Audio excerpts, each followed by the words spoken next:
My name is Ed Sachs, and I am president of My Collaborative Team. Welcome to CollaborEAT, our monthly discussion group. After today's webinar, we will email you a certificate of completion for the webinar. On the bottom of the screen, you will see a chat button. If you wish to ask questions, please do so through the chat. We will attempt to get to as many questions as possible. Time permitting, we may open your microphones at the end of the webinar for discussion. If you're having any issues, please post to the chat and our webmaster will respond, or send an email to webmaster@mycollaborativeteam.com. Now, I'd like to take just a minute to tell you about My Collaborative Team. My Collaborative Team is a Florida not-for-profit corporation whose mission statement is to provide meaningful, dynamic, powerful, and thought-provoking resources to collaborative practice groups and practitioners worldwide, seeking to transform our process by which people resolve disputes. Our newsletter is the largest distributed collaborative newsletter in the world. We reach over 5,000 collaboratively trained professionals worldwide and over 10,000 lawyers, financial professionals, and mental health professionals throughout Florida, California, and several other states. Over 2,400 people open our newsletter every week, and we get about 1,200 visits to our website every month. We have a huge following to these webinars that we're very proud of, and our other live events attracting collaborative colleagues from across the United States and Canada. And I'm excited to announce our most recent new members, IECP board members Bob Merlin and Brian Galbraith, and the founder of the collaborative movement, Stu Webb. We invite you to check out our website at www.mycollaborativeteam.com. We hope you'll join us and support what we're doing. And now it is my pleasure to introduce our CollaborEAT host for today, Joryn Jenkins. Joryn founded Open Palm Law in 1994 when she had more than 14 years of experience practicing law. Although she still carried a full-time teaching load as a law professor, her first case as a solo practitioner was a successful appeal to the Florida Supreme Court. She's the only practicing lawyer in Florida to have been awarded the prestigious A. Sherman Christensen Award presented to her in the United States Supreme Court. Only one person annually since 1986 has earned this honor. Among her civic contributions and community service, she served as a Girl Scout leader and a volunteer in various legal and not-for-profit organizations. As a federal judge once explained, Joryn's most admirable traits are her dedication, innovative spirit, and hard work. Her focus in recent years has become how to utilize the collaborative practice to change the way the world gets divorced. And now I welcome the marketing guru of collaborative, Joryn Jenkins. And you forgot to mention that I'm a member of My Collaborative Team. Of course you are, a valuable one. So we're here to talk more about what someone said was closing the sale. And I know that Kevin Scudder last month talked about the fact that a lot of us are uncomfortable with the terminology closing the sale. So I did a survey that you all responded to, and I actually want to review the answers with you guys because I think it conveys a powerful message to us. So I'm actually going to share the screen now. Bear with me because I am not perfect with my use of these Zoom materials, but I know that I'm not the only one in the room who's learning this stuff, so I don't feel bad at all. This is the results of the survey. If you could choose one of the following divorce options, which would you choose? And the vast majority of you said the collaborative process over mediation. And we all know the differences, but clients do not. That's a critical point. Clients think a lot of the times that collaboration is mediation. And I want to point out that when we try to explain the differences, we make collaboration sound very complicated. And I think that sometimes what's happening in the room is that the client or the consult who's hearing what collaboration is discarding the idea because it sounds just too complex. And because it's complicated, it also sounds too expensive. So that's point one. I am very good at being both a litigator and a collaborative professional, and the two roles do not interfere with each other. A lot of us said that, and that's just the lawyers. Excuse me. That's just the lawyers who are responding in that fashion, obviously. But I think that the point to be made there, if I can get the dog out of my head, is that we think that we are distinguishing between the two roles. The clients do not perceive that. So that's point two. I believe I can earn a good living being a collaborative practitioner. Many of us think that we can do that. Actually, I'm kind of, that's a good result. I like that. Okay, so 2/3 of us thought that we could do that. I believe that I have to sell, and I put sell in quotes for a reason. I think you all would agree with me that doing that is smart at this point. I believe that I have to sell the collaborative process. The majority of us said yes. We do think that we have to sell the process. The problem with that is if you think that you have to sell it and you don't like the idea of selling, then you're fighting with yourself, and that's a serious problem. After meeting with a client interested in collaborative who does not know if their spouse is interested, I'm willing to email or call the other party. And a lot of you said yes to that. Over 3/4 of you said yes, which made me very happy, actually, because I have no compunction about reaching out as a lawyer to a client who doesn't have a lawyer. If she or he has a lawyer, then obviously I would reach out to the other lawyer. But then I asked, after meeting with a client interested in the collaborative process who doesn't know if their spouse is interested, I'm willing to email or call. And we still got the same response, the other spouse. But when I distinguished between I am willing to meet with the other party, we got less of a yes response. So now we're down from 3/4 to 2/3. After meeting with a client interested in collaborative, again, who doesn't know if their spouse is interested, I'm willing to meet with, I wonder if, I'm willing to meet with, if the, whether the client is present or not, whether the party who called you in the first place is present or not. And those numbers went down. So now we're seeing a decline. You're not willing to meet with the other client who would not be your client if the one who would be your client is not present in the room. That's interesting. After meeting with a client interested in collaborative, again, I am willing to call the other party to discuss collaborative process. I'm not sure that this is any different. I'm not sure why we had that. And then the last question is more of the same questions that we already asked. So I think some of these questions were duplicated somehow. So now, having shared all that, let me stop the share, and hopefully you guys aren't seeing that anymore. So now I want to talk about the big picture that tells me. A lot of you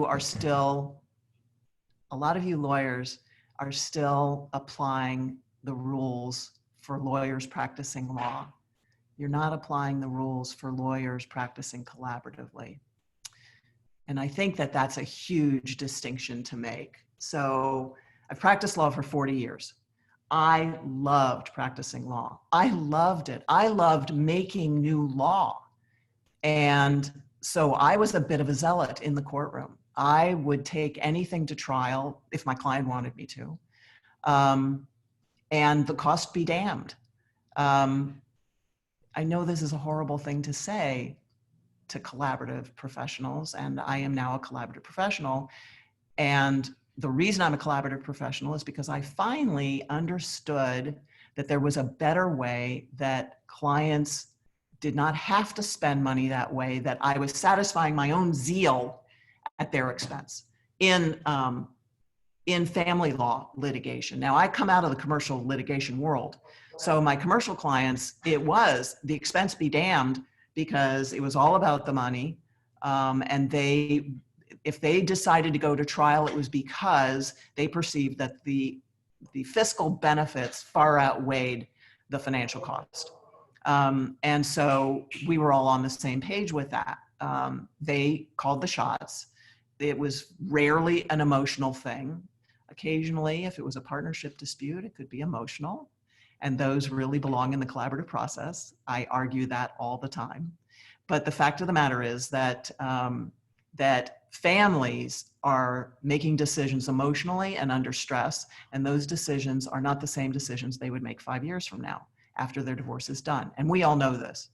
So now we're sitting in the room with our consults, and we're doing things hopefully differently than we did them when we were practicing law. And one of the things that I discovered was that because the collaborative process is complicated, I wanted to figure out a way to explain the process that was not as complicated, that was not as confusing. Because I think to a lot of people it's confusing. And I'm a very word-oriented person. Y'all know I've written 9 books. It's crazy. I love words. I love them. And a lot of lawyers love words. We probably have a much higher percentage of verbally oriented folks, people who learn through the written word, through the spoken word, rather than graphically oriented people. 50% of our clients are graphically oriented. I was sitting in a room with 2 clients two consults.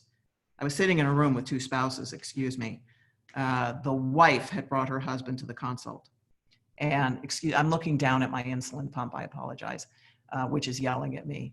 I was sitting in the room with both of these folks. They wanted a divorce. The wife had come to me earlier. She wanted a collaborative divorce when I got done talking to her. Now I'm doing the process consult with both of them.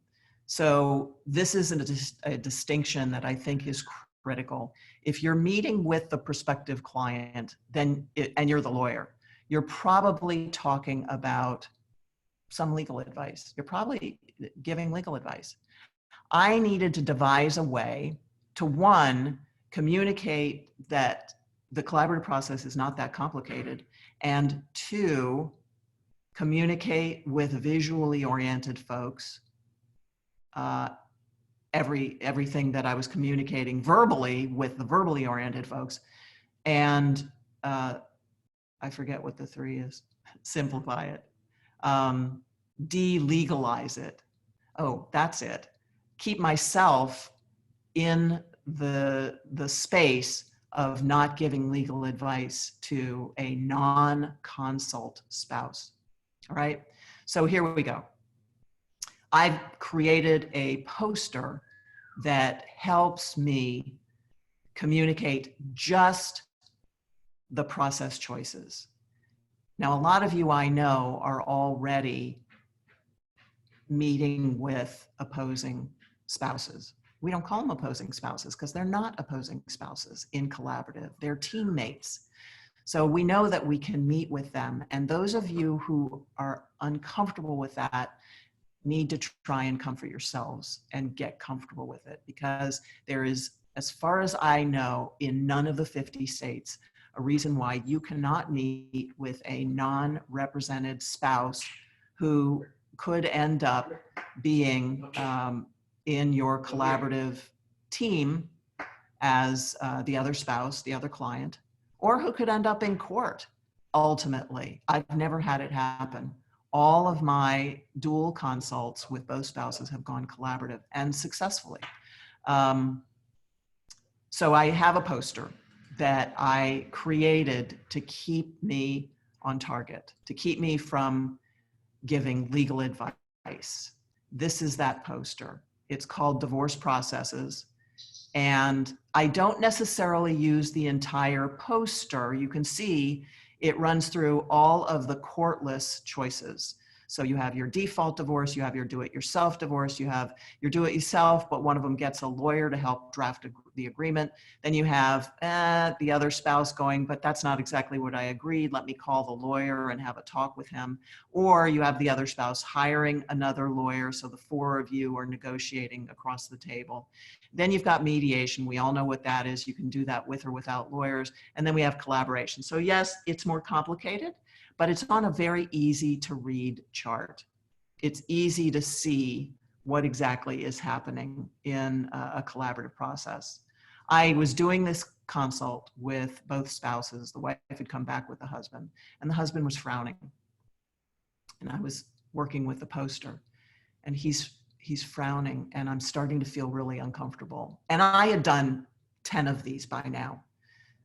I'm starting to get really uncomfortable. And he looks at me, and he finally looks up at me, and you could see the light bulb go off above his head. He smiled at me and he said, I get it. The posters are for people like me who are visual, not verbal. My wife is verbal. I'm not. I'm very visual, and I get it. I get it. So he was frowning because he was trying to follow what I was telling him at the same time as he's looking at the poster. So this is the Courtless Divorce Processes poster. It keeps me on target. It keeps me from giving legal advice to this other spouse that I don't want to give legal advice to. I have another poster that's side by side with it up on the wall, and I use them together. The reason is that people often will ask, how much am I looking at? Because now they're looking at collaboration, and it still looks a little complicated compared to everything else. And let's face it, it is. Let's be honest, it is. It's a little more complicated, it's a little more costly. But if you have a lot of issues in your divorce, then if you've got a house to dispose of, that involves financial issues. If you've got children to divvy up time with, that involves facilitation issues. And so I explain it that way. The more issues you have, the more likely you're going to move down into a more complicated kind of courtless divorce. But as long as you want it to be courtless, the most complicated it can get is collaboration, and it's still a lot less expensive than litigation. So here's the average costs poster that's right up next to the Courtless Processes poster. There's your kitchen table. It's going to cost you the filing fee. The documents are free these days. The lawyer prepares the documents. It might be about $1,000. And I'm very quick to say, look, these are just comparative costs. And it might be higher in Miami. It might be lower in Pensacola. We're kind of an average in Tampa. You could get a $500 an hour lawyer, or you could get a $250 an hour lawyer. And obviously your numbers are going to change here if that happens. So be aware, but I walk them down this and I say, this is the average. Now, interestingly, what often happens is I'm not in the conference room exactly at 11 o'clock. I get in at 11:05. I get in at 11:10, rarely rarely more than 10 minutes, but it doesn't matter how much time I've taken. They've looked at these posters. They're either looking at them. If they're both in the room, they may be discussing them. If one is in the room, she or he may be up actually examining them. I have 6 posters in a row, and then I have a bunch of others behind. But the 6 posters that I have, these are the first 2. And they're usually still on these 2 by the time I get in the room. Sometimes I don't even need to go through all of the processes. I had a consult just yesterday with a gentleman who said to me, I've been divorced already. We've been to court. We've been to mediation 4 times. I understand mediation. I want to know what collaboration is. I want to know how it's different from mediation. So we can have those talks. He wanted to know what the less expensive options were. But at the end of the day, he said, I don't think that she's going to be that easy to deal with. We can try, and this is a big thing that I talk to people about, we can try drafting a settlement agreement and shooting it over. Ed, did you want to say something? Yeah, you Joryn, just popped up on my screen. Yes, we have a couple of questions which Eric is going to post, and people asking about the posters. I wanted to let everybody know that if you join my collaborative team as a welcome, we send you Joryn's 6 posters. Eric, you have some questions? Yeah, Jordan, we have a first one here from Marin, who wants to know, she's working to develop a commercial collaborative practice. The biggest hurdle is other attorneys. How do you convince non-collaborative attorneys that collaborative is not simply being reasonable and working collaboratively with opposing counsel? It is an important and different process. So this is fascinating because Adam Cordover for 2 years fussed at me. He was a tenant in my offices, and I kept telling him, you need to get trained in collaboration. You need to try and get the collaborative training. And apparently I wasn't very convincing because he kept saying, I'm very collaborative. I'm a really agreeable guy. I finally got him to get trained. And so he actually might be better able to answer the question, although I will tell you that I've convinced a lot of people across the table, no, this is different. And it's both the carrot and the stick. The stick being, you got to get out of the case if you don't settle. But the carrot is that they all settle. The clients are thrilled with you. You get fabulous testimonials afterward. There are all kinds of ways to answer that question. If the guy says, I'm very agreeable, you know, I always say, I always was too, but I've been practicing for 40 years and this is different. This is an amazing process. We learn so much ourselves in this process about being real, about being ourselves, about doing what we love, about teaching, and the clients leave with such fabulous testimonials. I use a lot when I get that pushback that, no, I'm fine with, you know, we'll just cooperate. I show them my client testimonials from collaboration, the ones where I had the husband leave. He was not my client. He said, I came out of my divorce a better person. Oh my God, I came out of my divorce a better person. His wife, who ran out of the first meeting, ran out the conference room door, ran out the front door of my office, ran out the front door of the building into the parking lot. I had to go out and put my arms around her and say, what's the matter? She goes, he's not listening to me. I said, come back in the room. That wasn't my dog. I said, come back in the room and the team will help him hear you. We go back in the room, we do the divorce.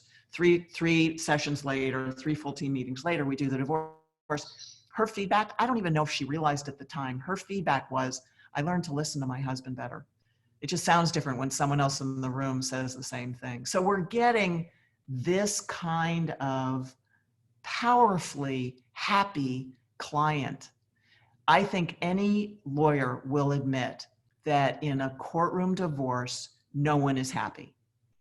When is anybody ever happy in a courtroom divorce? I suppose if you got out with no alimony and you had no minor children, so that wasn't an issue, and you thought you were going to have to pay alimony and you got out without any alimony and with half of everything, I suppose you might be happy. I've never had that case. So that's the short answer. We have one more question right now. Very simple. Where are the neutrals?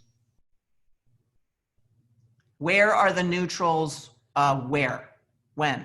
I just don't understand the question. So let's talk about the new. Oh, I understand the question, I think. It was from Ann Parsons. If she wants to expand in the chat, we can definitely do that. And Joryn, I'll start answering the question. Asking how to get a hold of your posters. As I mentioned, if they become members of MCT, they get them. Is there any other way for them to get your posters? So Ed, you got to stay current events. I have 14 posters. So the 6 that Ed mentions are the ones that I think are critical to introducing your client to the collaborative process. And I'm going to talk about them today. I'm pretty sure I'm talking about the same ones, but there are 14 total. And depending on your role, which may sort of answer Ann Parsons' question, depending on your role, there are posters just for you. That was her question. She wants to know, where are the neutrals in the posters? Okay. So there is a role play poster. Let me show you. Hang on. I'm just learning this stuff. Let's see. Okay, I'm going to share screen again. And I'm going to show you the list of posters just for giggles.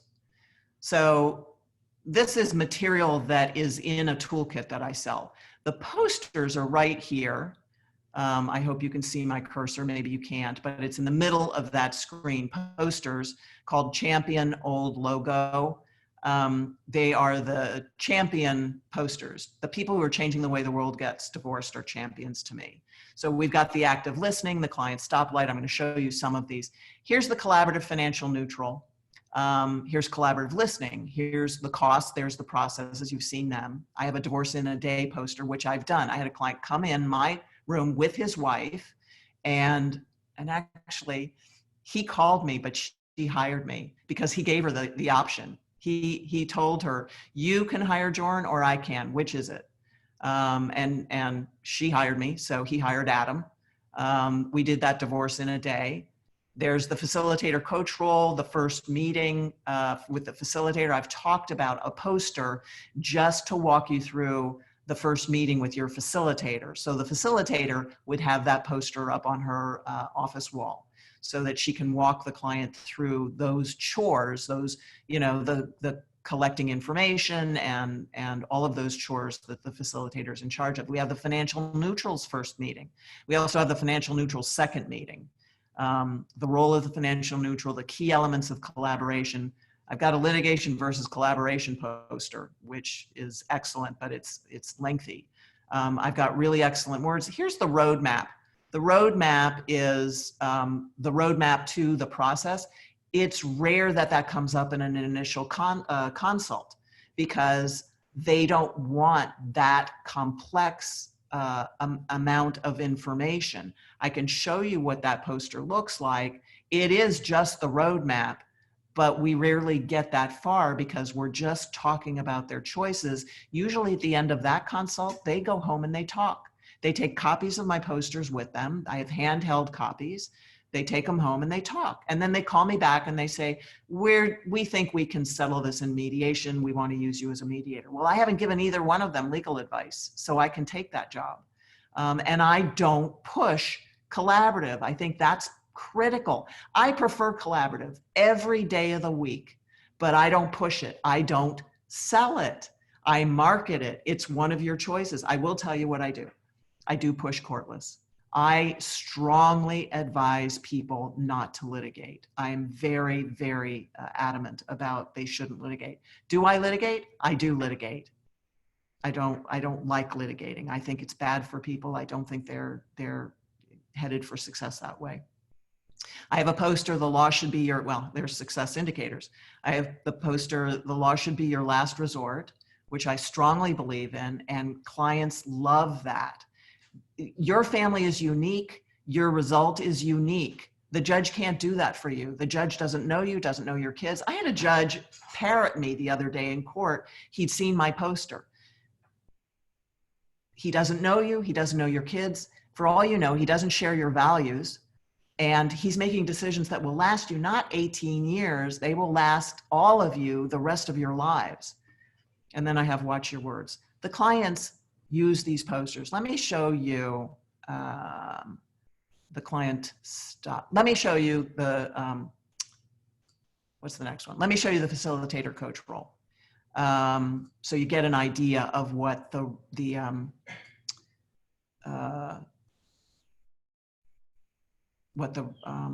roadmaps look like. So I have several roadmap posters. One is the coach role, one is the financial role, one is collaborative in general role, and they pretty much look like this. The facilitator, of course, has different jobs along the route, but it's very easy to follow. It's easy for the clients to see where they're going. So you're gonna identify your goals. And if they have questions, they ask these. These are some of the posters that are up on the wall during a first consult. If we get this far, which we usually don't in a first consult, but we can. They're up there in case.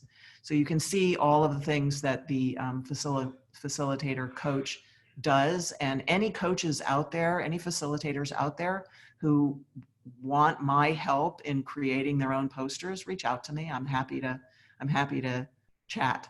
Joryn, Let's look. Along those lines, we have a question from Jerry Polikoff about how do you go about using non-lawyers, mental health professionals, financial professionals to promote the collaborative process? Well, the first thing I do is get them trained. I spend a lot of time, and I've talked about this before, before COVID-19, I probably took at least one person to lunch a week. I have connections on LinkedIn. Any of them are local, even St. Pete, Clearwater. I drive, Sarasota, Manatee. I will go to lunch. I will go to coffee. I will go to a glass of wine, which I kind of prefer, although not these days. So I will get these people trained before I do anything else. Then, you know, I chair my pro bono committee, so I get them their first cases. So now I have a believer who I've gotten their first case. One of the things I don't understand is people who will, a lawyer, we all know this, they'll throw out their shingle and they'll say, I do divorces. They've never done one, but they'll say, I do divorces. And yet the collaborative lawyers who get trained don't feel like they can do their first case without help. They want to be a note taker. They want to be on a pro bono with a mentor. And that's a reality. It's just a reality, and I deal with it. So I get people their first cases. I realized early, I think it's been 7 years now that my pro bono my pro bono project has been going. I get them their first cases because they, for some reason, need that. And I mentor the team, so I'm not even taking up a spot on the team. Other than that, I mean, people will refer me cases because they know who I am locally, obviously, and they want their folks getting good divorces. But it's not just the collaborative professionals who refer them. I have CPAs who do their taxes and they find out the couple's getting divorced, wants to get divorced. I have CFPs who take care of their money, and they refer me the clients who are getting divorced. So, you know, you need to reach out to these people. And this is all part of my marketing. I teach a 2-day marketing seminar. It's all part of that, because that is establishing your referral network. Everybody talks about referral networking and it sounds so mundane. In collaboration, it's critical. You really have to let people know what you do, and you need to be able to give your pitch fluently. So I tell people I get people divorced without destroying their families. That's my pitch. Do they know I'm a lawyer yet? No. And thank God, because when I used to say I'm a lawyer, that kind of stopped the conversation. But I don't do that anymore. So I help people learn to talk about this stuff. If I were a collaborative financial, I would have the financial neutral roll up in my office. I'd have it there so that people could ask me questions about it. I wouldn't necessarily use it until someone asked me a question about it. I may be doing people's taxes, and what if somebody said, what's that about? I would explain. It's my opportunity to explain what collaborative practice is and how I help people get divorced without destroying their families. Hey, that's my pitch. You can have it. Take it, all of you. So there's the financial neutral role. I hope I answered that question. It's, you know, same idea. I designed these like game boards because chutes and ladders, and they're fun. They're eye-catching. People like them. I have them in my brand colors. I can redo them in your brand colors if you decide you want to do that. Then I've got a couple more posters that my clients like, and we might get to talking about these in the consult. It's rare, but we might. And the reason is because now we're talking about the emotional realities of getting divorced. And a lot of people will say to you, well, wasn't that that actress girl, wasn't that whatever that's called? And I'll say, I think that she was just talking about the emotional aspect, and you can't get divorced without dealing with the legal aspects and the financial aspects. But this is the one process where we actually do deal with the emotional process. And so the client stoplight poster, I've had many clients afterwards, after their divorce, tell me that during the process, this was so helpful to them, because this is when they called a break. They realized, oh no, I'm leaking down into so much anger or hurt that I'm losing control. Joryn, can we take a break? Or, you know, and so it's nice to know my clients validate that these posters are really helping them, which is really what it's all about. Come on, one way or another, it's about helping your clients. So success indicators. I use this poster once I'm hired. with my clients prior to any full team meeting. I run through, these are the ground rules. This is what you want. It don't point your finger. Don't, do this. Be open, open to hearing what he's saying. And if you can't hear how he said it, then ask someone else to explain. Speak in normal time, just politeness, the usual courtesy rules. But all of these posters are helpful to me. And there are more. Like I said, there are 14 total. Ed, did you have something? Actually, Eric, we have a bunch of questions, Joryn, so Good. I'd like to start getting to them. Eric will start reading them to you. So the Great. first one comes from Douglas, who wants to know, it sounds like you do a lot with both clients present and pre-start of a divorce. Do you charge for this, and how much? If you do it for free, do you limit how long you'll spend on it? My initial consult technically is half an hour for free. After that, they're on the clock, and I've never had pushback on that. However, I will say that if I leak over, sometimes I'll waive my staff is trained. Actually, my staff is trained to do initial consults because we're not talking about law. So they will do initial consults. I'll tell you a story. I had a gal start working for me, and 2 weeks after she started working, I went to the British Virgin Islands. She had just graduated from law school, and I'm in the Virgin Islands, and I'm pretty much unable to talk to people, but once a day I find a place where I can connect, and I get in. And the third day in, she said, "We have a new collaborative client." Huh? So when I got back, we had a chat, and what had happened was I figured, oh, this was a consult I did before I left, and they came back and they retained us. No, that's not what happened. She did a consult with the posters and signed up the case. That was a case that I did over in Clearwater with Gary Williams, and Dave Harper was our financial, and it was very successful. And my associate, my brand new associate out of law school, sold the process. So the posters work to sell the process. I don't like that word. They just explain. You have to think of marketing as education.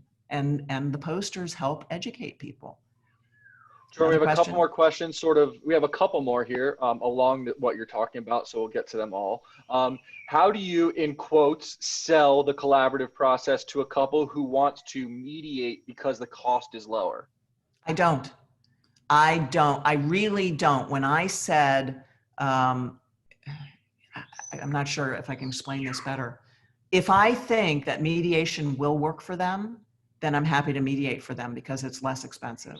I will always help them decide to choose the less expensive option, the least expensive option that will work for them.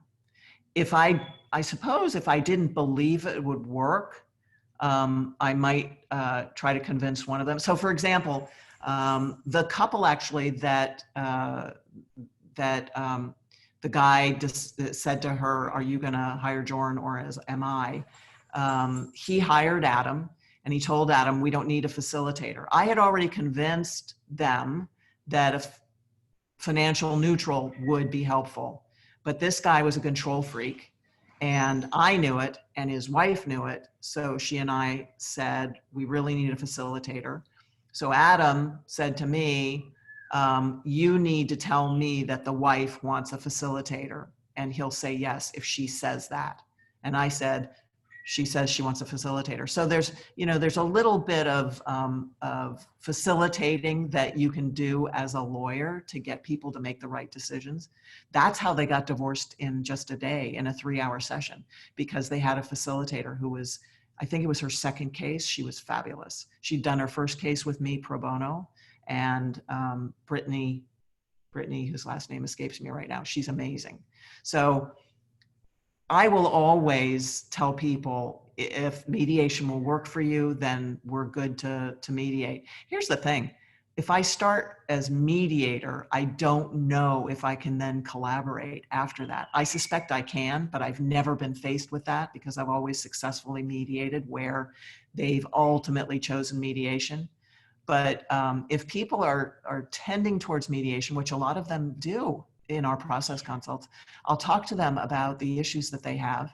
And I may say to them, so it sounds like you're not both on the same page really about that. And it sounds like you might want to have someone else in the room to help you manage that issue. It's financial, or it's, you know, I had one where the children two of the 3 kids are handicapped, and the parents are moving in and out of the house weekly.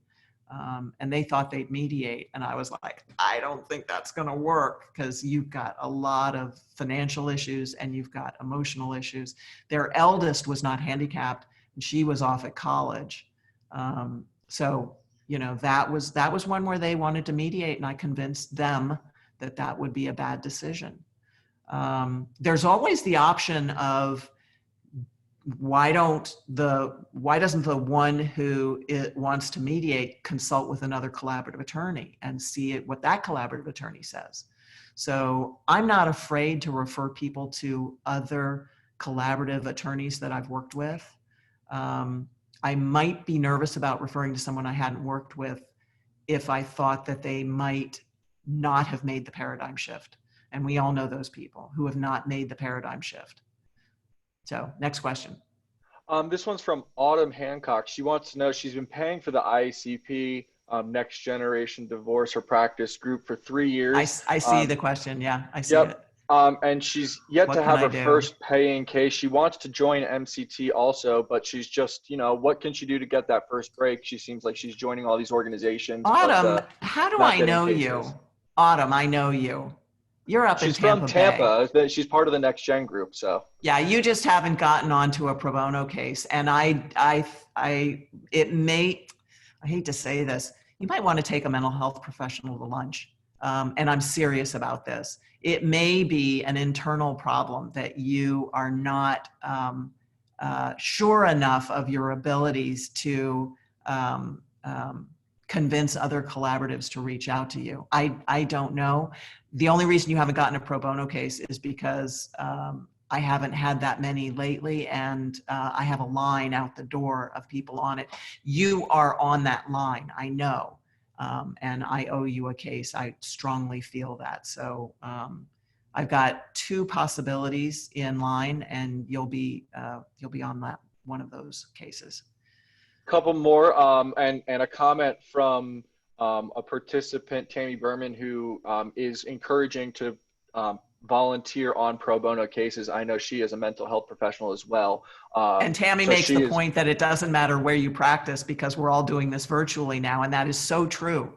Autumn, I had a pro bono case with a gal from Stewart, and it went very well. So she was one of the lawyers, and that is absolutely, I think at this point, that is absolutely an option. So thank you, Tammy, for that suggestion. Wonderful idea.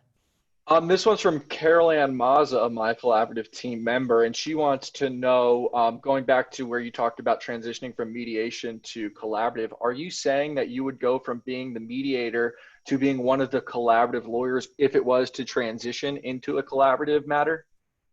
I have never had that happen. On first impression, I can't think of a reason why I couldn't do that. As a mediator, I'm not practicing law. I can't give legal advice as a mediator. So unless somebody, and I would love to hear from somebody who feels like I couldn't do that. I would love to know why. A question here from Marla Miller. In the time of not meeting clients in person and only doing things with online meetings, how are you sharing your posters? Same way that you and I just did it. All of my posters are, I have them here virtually, and I just share them on screen. I have a lot of other materials that I also share ahead of time, people coming in. So I like to get people prepped. They're only going to have half an hour. So the more they can learn from my website, the better off I think they are. So I've got a very, very extensive blog. I write a lot and I enjoy that. And so people can, I just did 32 frequently asked question videos, which will be up on YouTube and on my website shortly, I hope. So those who don't read, who prefer to listen, can look for their questions and get those answered. And they are the frequently asked questions that I get all the time. If I leave my home, am I abandoning my interest in it? You know, that kind of question. Next. We do have something from Jessica Geller talking about mediation and transitioning to a collaborative process. She says, as a mediator, you are a neutral, and it would be a conflict for you to later represent one party over another as a collaborative attorney. Yeah, I'm not sure that's right.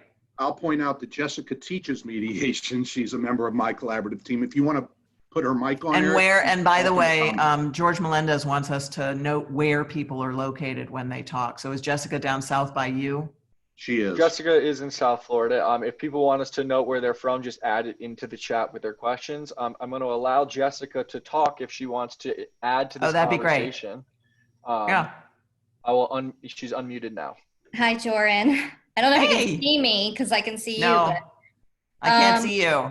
Yeah, I mean, I'd be happy to follow up on this. I'm in the middle of actually a training, and I'll try to follow up on this. But I think it's the same as being one of the attorneys after you mediate. You wouldn't mediate. Yeah, you may be absolutely right. I believe I am. If you want me to look into it a little bit further, and so let's talk about examining that issue, because that would make a fabulous blog. It would make a fabulous article. Okay. Don't you think? Don't you think? I agree. I agree. So I'm happy to look into that further, but I'm fairly certain. Thank you. Yay. Anything else? We have a comment from Allison Hockman, who is in South Florida as well. And she says she thinks it's against the mediation rules to switch from mediation to attorney representing one time. Yeah, that may be. That may be. And we'll include that as part of the blog if that's part of the answer. Stefan asks, how do you deflect all of the client's pressing legal questions in the initial consult to preserve the ability to be the mediator? You know, it's so strange. I don't get a lot of pressing legal questions. Here's a distinction for you, and I'm curious to know people's reactions to this. I used to teach law, and as a professor of law, I was not practicing law. Teaching law is not practicing law, and so I can answer legal questions. So, am I going to have to pay child support? Well, I can counsel, or I can say, you know, Chapter 61 has a chapter on child support, and that statute appears to mandate that any parent is responsible for the financial support of their child. Now, how much that might be, or whether in fact you would pay him or he would pay you, those are legal questions, and we'd have to try and figure that out, but we'd have to run numbers and we'd have to talk about various scenarios to do that. And I would have to give you legal advice to answer that question. So you can educate clients without giving them counsel. Another question? We do have another question that came in from Lynn Britt. I believe she is also in South Florida. She wants to know, what if you pull in a mediator to do the mediation and represent one of the parties in a pre-collaborative process mediation? Oh, now you're getting so complicated. Pull in a mediator to do the mediation in a pre-collaboration. I don't see a problem with that. And then you want to represent one of the parties in collaboration. I don't see a problem with that. So remember, you can always go from litigation to collaboration. You just can't go from collaboration to litigation. So I don't see. So the question is, what if I pull in a mediator to do the mediation and I represent one of the parties? So the clients have chosen, let's try mediation, and we each have a lawyer, or one of them has a lawyer and the other does not, and we try mediation. And then they end up where the mediator says, I think you guys can work these issues out. We can't work these issues out right here, but I think in collaboration you could be able to. Yeah, I think that would be easy. That would not be an issue. I believe that catches us up on all the questions we've received so far. If people want to ask more questions, feel free to do so in the chat box or in the question box. I'm just glancing through to see if we missed something.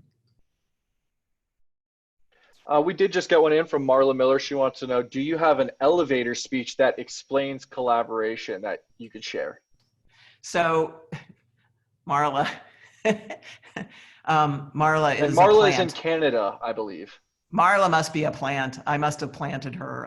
My elevator speech. So remember, your elevator speech is 15 to 30 seconds. That's all you get. It used to be, I'm a lawyer.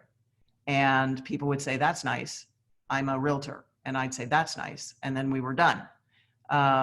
My elevator speech is, I help families divorce each other without destroying. I help people to divorce each other without destroying their families. Sometimes it's a little longer than that, but you want an elevator speech that asks questions so that you can get into the collaborative process. In fact, I would tell you that your cocktail party speech should still encourage people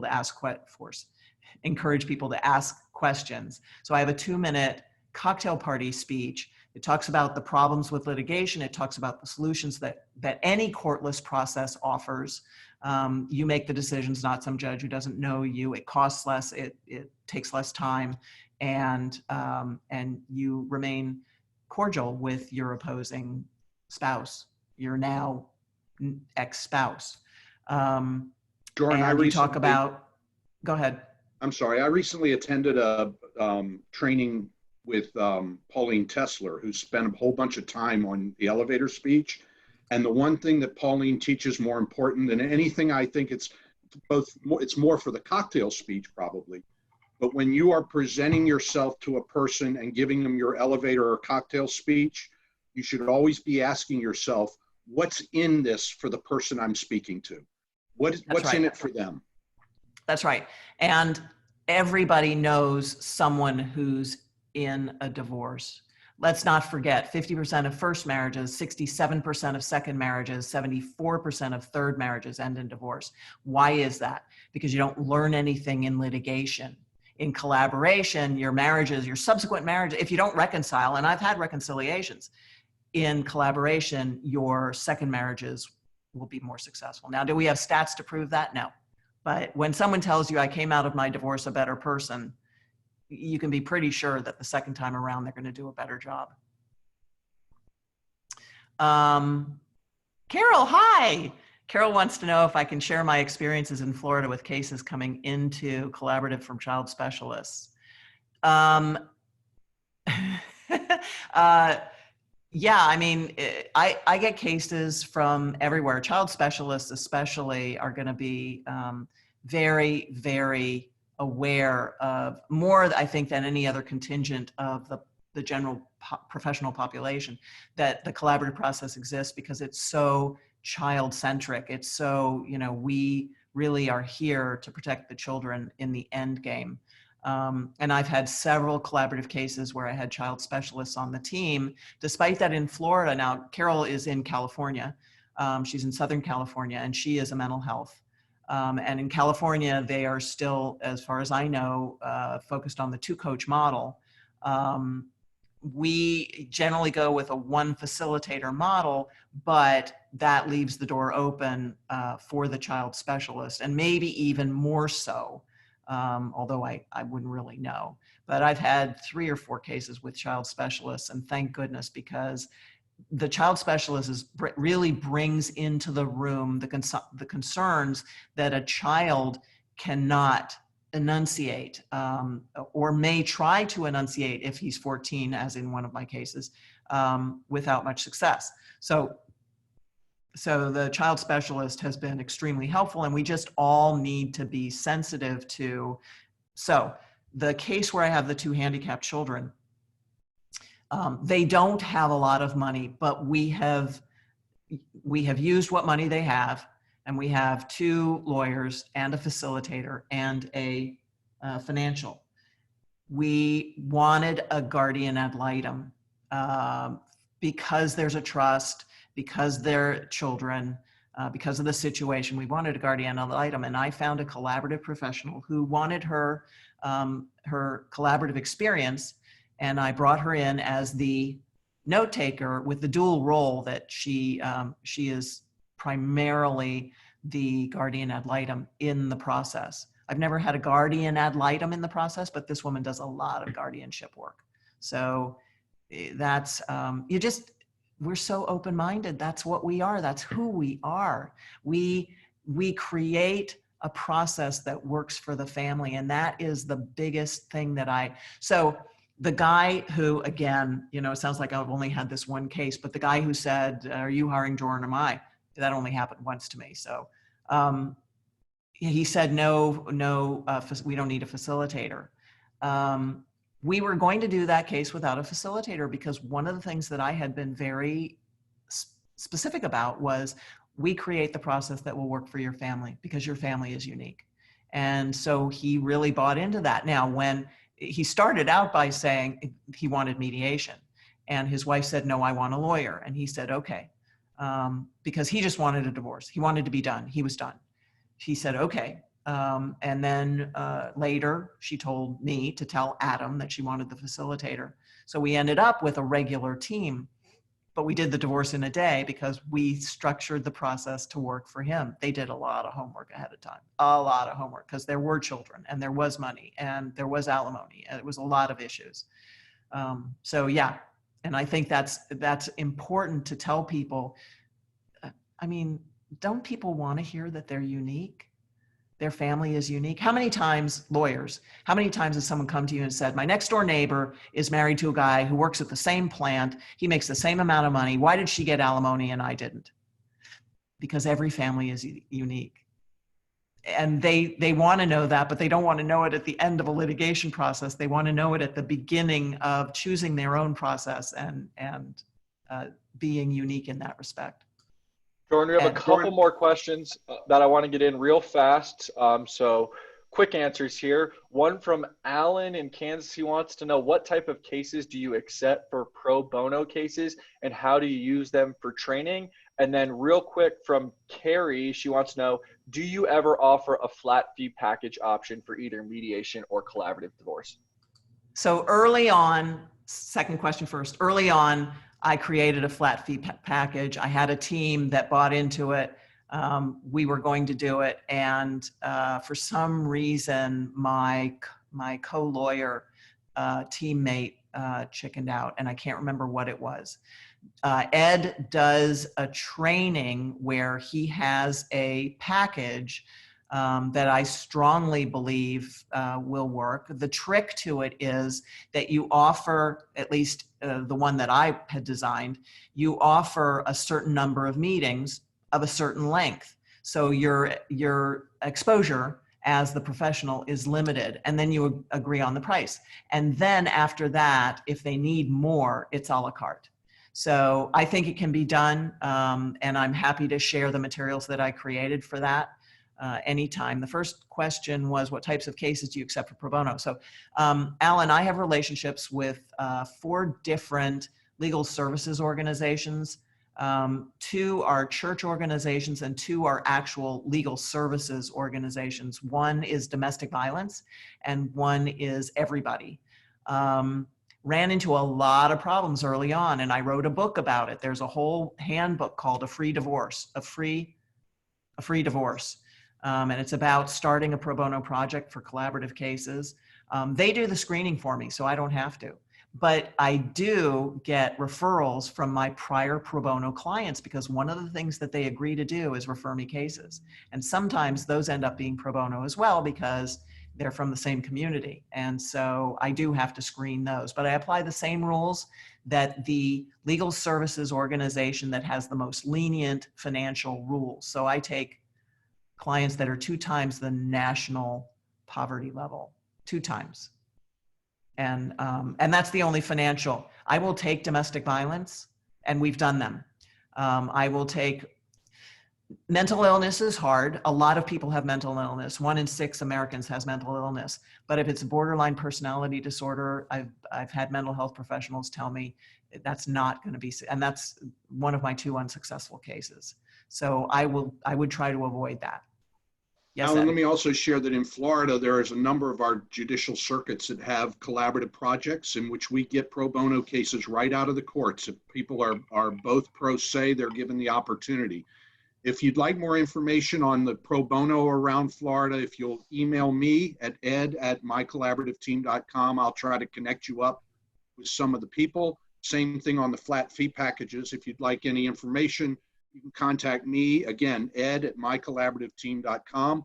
Or I also invite you to contact one of our new members, Brian Galbraith, who has a very good flat fee project out of Canada. At this time, I want to thank Joryn for putting on such a wonderful webinar. We really appreciate all the great things you've taught us, Joryn. I want to remind everybody we have a special CollaborEAT coming this Thursday. It's at 2 o'clock Eastern time, not our normal noon time.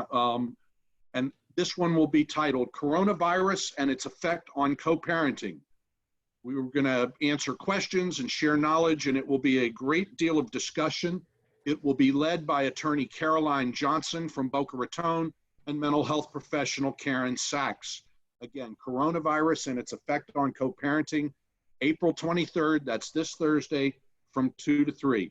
Once again, Joryn, thank you very much, and we thank everybody for attending our CollaborEAT. Thank you.